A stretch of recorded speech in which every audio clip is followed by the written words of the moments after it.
யோகாவை முறையாக கற்றுக்கொண்டு தினமும் சரியான முறையில் பயிற்சி செய்தால் நோய்களிலிருந்து நீங்கி நலமுடன் வாழலாம் என்பதை எடுத்து கூறுகிறது இந்த செய்தி தொகுப்பு.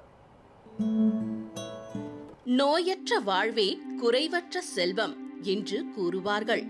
இன்றைய அவசரமான யுகத்தில் சர்க்கரை நோய், உடல் பருமன், இரத்த அழுத்தம் போன்ற பல்வேறு நோய்கள் பலரையும் பாதிக்க தொடங்கி இருக்கிறது.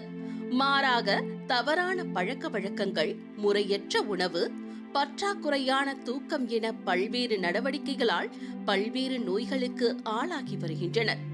வயதானவர்கள், இளைஞர்கள் முதல் பள்ளி செல்லும் மாணவர்கள் வரை தொட்டதற்கெல்லாம் மருந்து, மாத்திரைகளை எடுத்துக்கொள்ள வேண்டிய நிலைக்கும் ஆளாகி வருகின்றனர். யோகாவை முறையாக கற்றுக்கொண்டு தினமும் சரியான முறையில் பயிற்சி செய்தாலே நோய்களில் இருந்து நீங்கி ஆரோக்கியமாக வாழலாம் என்பதை அனைவருக்கும் கற்றுத்தந்து வருகிறார் யோகா தெரபிஸ்ட் பத்ம பிரியதர்ஷினி. நான் Padma Priyadharshini, founder of Yoga Tattva, she Asia's iconic yoga therapist. A wonderful international yoga day for everybody this 2025.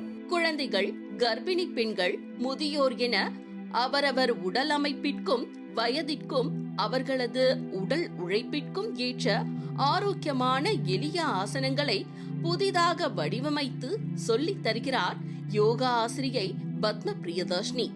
சென்னையைச் சேர்ந்த யோகா தெரபிஸ்டான யோகத்வா சென்டரின் நிறுவனரும் பயிற்சியாளருமான பத்ம பிரியதர்ஷினி அடிப்படையில் ஒரு சாஃப்ட்வேர் இன்ஜினியர். ஐடி நிறுவனம் ஒன்றில் பணியாற்றி வந்தார். அதன் பின்னர் கடந்த 12 ஆண்டுகளாக யோகா மற்றும் அக்குபஞ்சர் துறையில் பல்வேறு ஆய்வுகளை மேற்கொண்டு வருகிறார். ஐடி துறையில் பணியாற்றிக் கொண்டிருந்த போது ஒரு விபத்தில் சிக்கிய பத்ம பிரியதர்ஷினிக்கு தொடர்ந்து கழுத்து வலி பெரும் தொந்தரவாக இருந்து வந்துள்ளது. பல்வேறு சிகிச்சைகள் மேற்கொண்டும் 2 ஆண்டுகளுக்கு மேலாக வலியை குணப்படுத்த முடியவில்லை. வலியில் இருந்து நிவாரணம் பெறுவதற்காக தான் கற்று வைத்திருந்த யோகா கலையை கையில் எடுத்தார் பத்ம பிரியதர்ஷினி. என்ன ஒரு ஆச்சரியம்!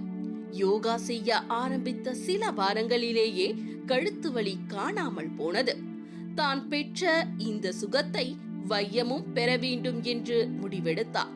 யோகா மற்றும் அக்குபஞ்சர் குறித்து தீவிரமாக படிக்க ஆரம்பித்த அவர் கடந்த 10 ஆண்டுகளுக்கு மேலாக யோகா மற்றும் அக்குபஞ்சர் துறையில் பல்வேறு ஆய்வுகளை மேற்கொண்டு அதன் மூலம் யோகாவை மக்களிடம் எளிமையான முறையில் கொண்டு சேர்ப்பதற்கான சுவாரஸ்யமான வழிகளை கண்டுபிடித்துள்ளார். நம்ம பாடியோட இம்பார்ட்டன்ஸ் கண்டிப்பாக தேவை. அதில் ஒரு அவேர்னஸ் வந்துருச்சு. அதனால யோகாவோட இம்பார்ட்டன்ஸும் அவங்களுக்கு கண்டிப்பாக தெரிய ஆரம்பிச்சிச்சு. அது மட்டும் இல்லாமல் ஆர்கனைசேஷனில் இந்த மாதிரி யோகா ப்ராக்டிசஸ் கொண்டு வரணும் அப்படிங்கிறது மாதிரி கவர்மெண்ட்டும் நிறைய ப்ரோக்ராம்ஸ் வந்து எல்லா ஆர்கனைசேஷன் இன்க்ளூடிங் என்ஜிஓ, கவர்மெண்ட் ஸ்கூல்ஸா, காலேஜஸ் எல்லாத்துலேயுமே வந்து புஷ் பண்ண ஆரம்பிச்சது. இது ஒரு நல்ல ஆப்பர்ச்சுனிட்டி. வெறும் யோகா பயிற்சி மட்டுமின்றி உணவு கட்டுப்பாடு, ஆரோக்கியமான சத்தான எளிதான உணவுகள் தொடர்பாகவும் கற்பிக்கிறார். என்னென்ன மாதிரியான உணவுகளை எந்தெந்த நேரத்தில் எடுத்துக்கொள்ள வேண்டும், அதன் மூலம் என்னென்ன மாதிரியான சத்துக்கள் கிடைக்கும் என்று தன்னிடம் யோகா பயில வருபவர்களுக்கு முறையாக கற்றுக் கொடுக்கிறார். ஏனெனில் நாம் சாப்பிடும் உணவில் உள்ள சத்துக்கள் தான் நம் உடல் ஆரோக்கியத்தை தீர்மானிக்கிறது.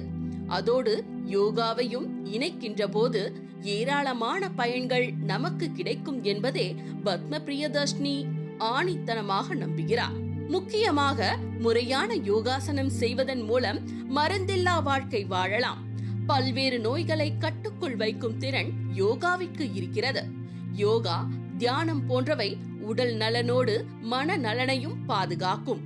குறிப்பாக சர்க்கரை, மலச்சிக்கல், இரத்த அழுத்தம் போன்ற பல்வேறு நோய்களை எதிர்த்து போராடவும் யோகா உதவுகிறது.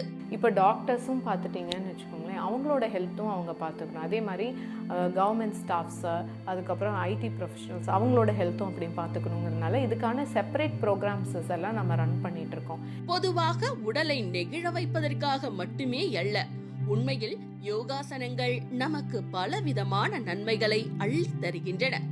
ஒருவர் தொடர்ந்து யோகா செய்து வந்தால் வாழ்நாள் முழுவதும் இளமையாகவும் ஆரோக்கியமாகவும் இருக்க முடியும். யோகாவில் இன்னும் நிறைய சாதிக்க வேண்டும் என்கிற எண்ணங்களுடன் தனது ஆராய்ச்சியை தொடர்ந்து வரும் பத்ம பிரியதர்ஷினி எதிர்கால தலைமுறைக்கு யோகாவின் நன்மைகள் குறித்தும் சரிவிகித உணவு முறைகள் குறித்தும் கற்பிக்க வேண்டும் என்பதிலும் முழு ஆர்வத்துடன் செயல்பட்டு வருகிறார்.